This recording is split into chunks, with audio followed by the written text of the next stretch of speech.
Pai, do Filho e do Espírito Santo. Amém. Programa de Formação Católica do dia 11 de novembro, quinta-feira.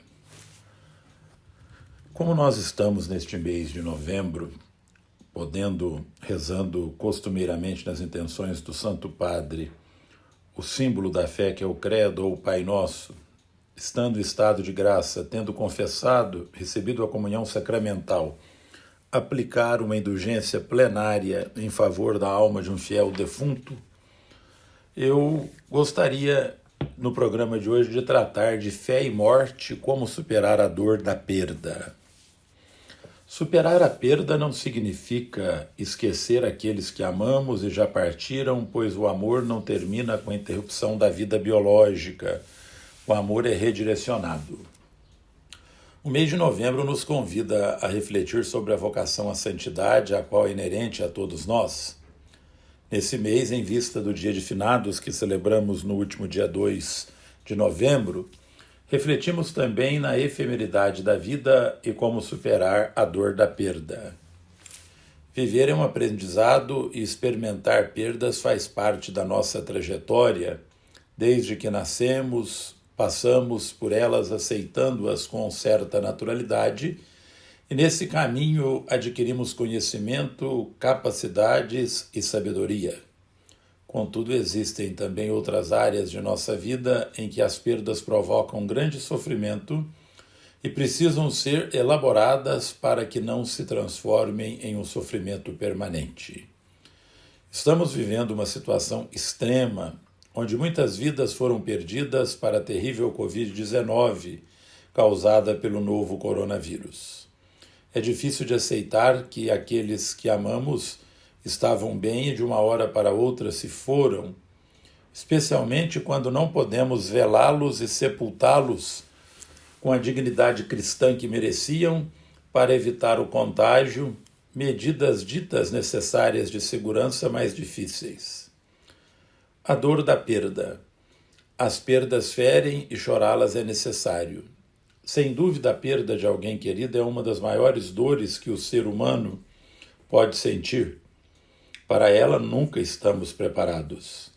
Deus não mandou a pandemia e quando me questionam sobre o porquê da morte, sempre faço questão de reforçar que essa nunca foi a vontade de Deus. A morte é uma contingência humana, ou seja, faz parte da fragilidade do ser humano e entrou no mundo pelo pecado original. Portanto, assim como por um só homem entrou o pecado no mundo e pelo pecado a morte, assim também a morte passou a todos os homens porque todos pecaram. Romanos 5,12. O luto. A perda provoca em nós uma reação imediata que é chamada de luto.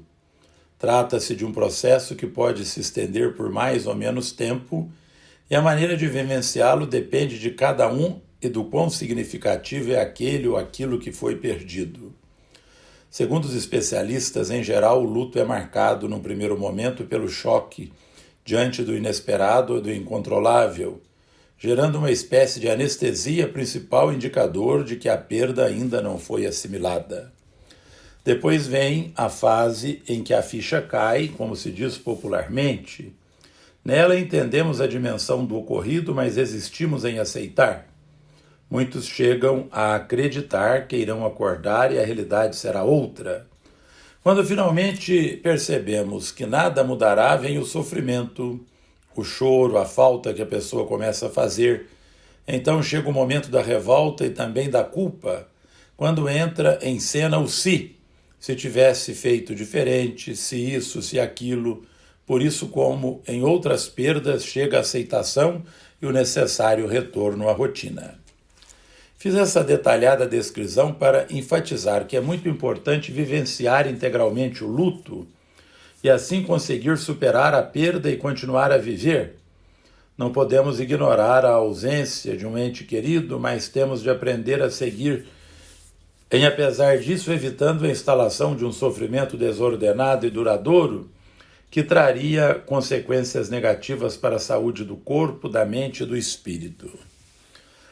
A fé e a morte. No caso da morte, superar a perda não significa esquecer aqueles que amamos e já partiram, pois o amor não termina com a interrupção da vida biológica.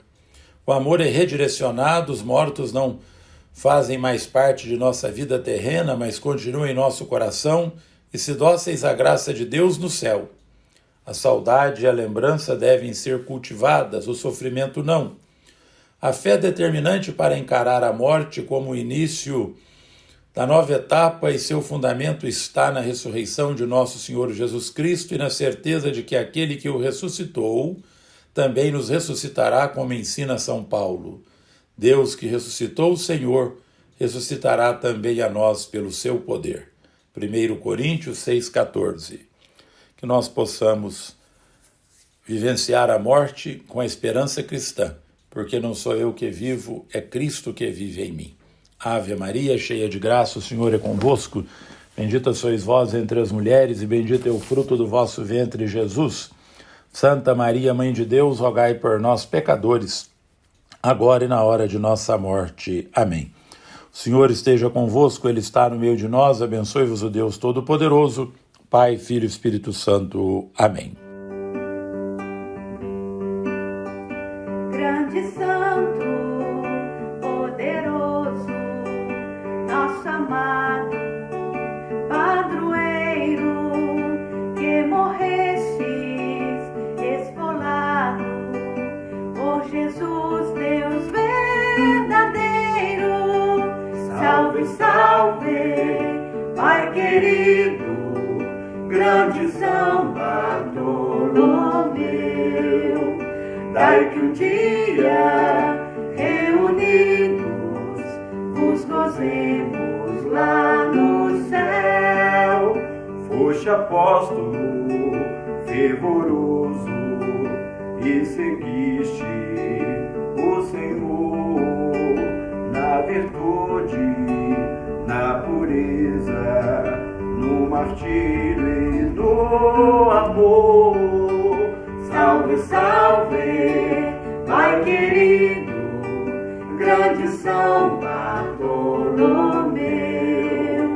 Dai que um dia, reunidos, vos gozemos lá no céu.